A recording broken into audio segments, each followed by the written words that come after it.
السلام علیکم ورحمۃ اللہ وبرکاتہ۔ بسم اللہ الرحمن الرحیم۔ ایک حاجی صاحب کی گارمنٹس کی فیکٹری تھی۔ حاجی صاحب صبح صبح فیکٹری چلے جاتے اور رات آنے تک کام کرتے تھے۔ ایک دن وہ فیکٹری پہنچے تو انہوں نے دیکھا کہ ایک درمیانے قد کا کتا گھسٹ گھسٹ کر ان کے گودام میں داخل ہو رہا ہے۔ حاجی صاحب نے غور کیا تو پتہ چلا کہ شدید زخمی ہے۔ شاید وہ کسی گاڑی کے نیچے آ گیا تھا جس کے باعث اس کی 3 ٹانگیں ٹوٹ گئی تھیں اور وہ صرف ایک ٹانگ کے ذریعے اپنے جسم کو گھسیٹ کر ان کے گودام تک پہنچا تھا۔ حاجی صاحب کو کتے پر بڑا رحم آیا۔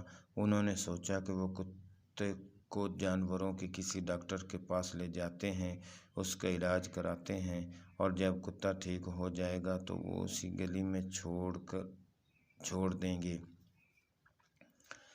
حاجی صاحب نے ڈاکٹر صاحب سے رابطے کے لیے فون اٹھایا، لیکن نمبر ملانے سے قبل ان کے دل میں ایک انوکھا خیال آیا اور حاجی صاحب نے فوراً فون واپس رکھ دیا۔ حاجی صاحب نے سوچا کتا شدید زخمی ہے، اس کی 3 ٹانگیں ٹوٹ چکی ہیں اور اس کا جبڑا بھی زخمی ہے اور پیٹ پر بھی چوٹ کا نشان ہے، چنانچہ کتا روزی روٹی کا بندوبست نہیں کر سکتا۔ حاجی صاحب نے سوچا اب دیکھنا یہ ہے کہ قدرت اس کتے کی خوراک کا بندوبست کیسے کرتی ہے۔ حاجی صاحب نے مشاہدے کا فیصلہ کیا اور چپ چاپ بیٹھ گئے۔ وہ کتا سارا دن گودام میں بے ہوش پڑا رہا۔ شام کو جب اندھیرا پھیلنے لگا تو حاجی صاحب نے دیکھا کہ ان کی فیکٹری کے گیٹ کے نیچے سے ایک دوسرا کتا اندر داخل ہوا۔ کتے کے منہ میں ایک لمبی سی بوٹی تھی۔ کتا چھپتا چھپاتا گودام تک پہنچا، زخمی کتے کے قریب آیا۔ اس نے پاؤں سے زخمی کتے کو جگایا اور بوٹی اس کے منہ میں دے دی۔ زخمی کتے کا جبڑا حرکت نہیں کر پا رہا تھا، چنانچہ اس نے بوٹی واپس اگل دی اور صحت مند کتے نے بوٹی اٹھا کر اپنے منہ میں ڈالی، بوٹی چبائی۔ جب وہ اچھی طرح نرم ہو گئی تو اس نے بوٹی کا لقمہ سا بنا کر زخمی کتے کے منہ میں دے دیا۔ زخمی کتا بوٹی نگل گیا۔ اس کے بعد وہ کتا گودام سے باہر آیا۔ اس نے پانی کے حوض میں سے اپنی دم گیلی کی، واپس گیا اور دم زخمی کتے کے منہ میں دے دی۔ زخمی کتے نے صحت مند کتے کی دم چوس لی۔ صحت مند کتا ایسا کرنے کے بعد اطمینان سے واپس چلا گیا۔ حاجی صاحب مسکرا پڑے اور اس کے بعد یہ کھیل روزانہ ہونے لگا۔ روزانہ کتا آتا اور زخمی کتے کو بوٹی کھلاتا، پانی پلاتا اور چلا جاتا۔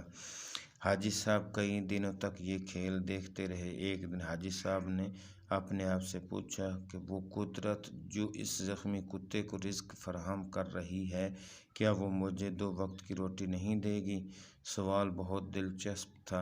حاجی صاحب رات تک اس سوال کا جواب تلاش کرتے رہے، یہاں تک کہ وہ توکل کی حقیقت پانپ گئے۔ انہوں نے فیکٹری اپنے بھائی کے حوالے کی اور تارک الدنیا ہو گئے۔ وہ مہینے میں 30 دن روزے رکھتے، صبح صادق سے اگلی صبح کاذب تک رکوع سجود کرتے۔ وہ برسوں اللہ کے دربار میں کھڑے رہے۔ اس عرصہ میں اللہ انہیں رزق بھی دیتا رہا اور ان کی دعاؤں کو بھی قبولیت، یہاں تک کہ وہ صوفی بابا کے نام سے مشہور ہو گئے اور لوگ ان کے پاؤں کی خاک کا تعویذ بنا کر گلے میں ڈالنے لگے۔ لیکن پھر ایک دوسرا واقعہ پیش آیا اور صوفی بابا دوبارہ حاجی صاحب ہو گئے۔ یہ سردیوں کی ایک نیم گرم دوپہر تھی۔ صوفی بابا کی بیٹھک میں درجنوں عقیدت مند بیٹھے تھے۔ صوفی بابا ان کے ساتھ روحانیت کے رموز پر بات چیت کر رہے تھے۔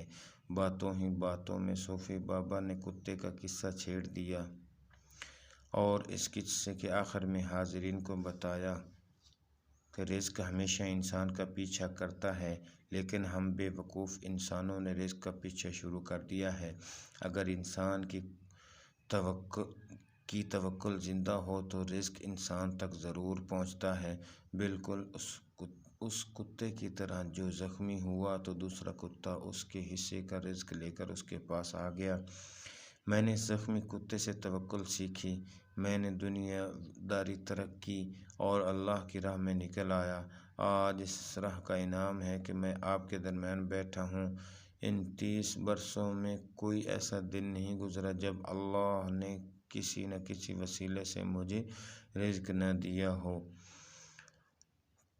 یا میں کسی رات بھوکا سویا ہوں۔ میں ہمیشہ اس زخمی کتے کا شکریہ ادا کرتا رہتا ہوں جس نے مجھے توکل کی سبق سکھایا تھا۔ صوفی بابا کی محفل میں ایک نوجوان پروفیسر بھی بیٹھا تھا۔ پروفیسر نے جینز پہن رکھی تھی۔ نوجوان پروفیسر قہقہ لگا کر بولا، صوفی بابا، ان دونوں کتوں میں افضل زخمی کتا نہیں تھا، بلکہ وہ کتا تھا جو روز شام کو زخمی کتے کو بوٹی چبا کر کھلاتا تھا اور اپنی گیلی دم سے اس کی پیاس بجھاتا تھا۔ کاش آپ نے زخمی کتے کے توکل کے بجائے صحت مند کتے کی خدمت، قربانی اور ایثار پر توجہ دی ہوتی تو آج آپ کی فیکٹری 500-600 لوگوں کا چولہا جلا رہی ہوتی۔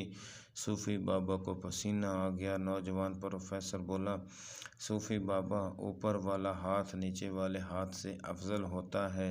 وہ صحت مند کتا اوپر والا ہاتھ تھا اور جبکہ زخمی کتا نیچے والا۔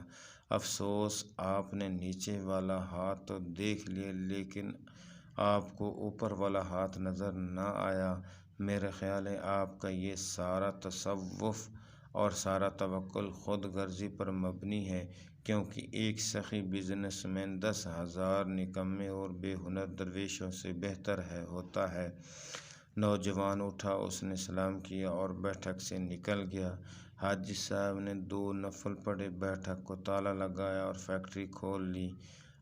اب وہ عبادت بھی کرتے ہیں اور کاروبار بھی۔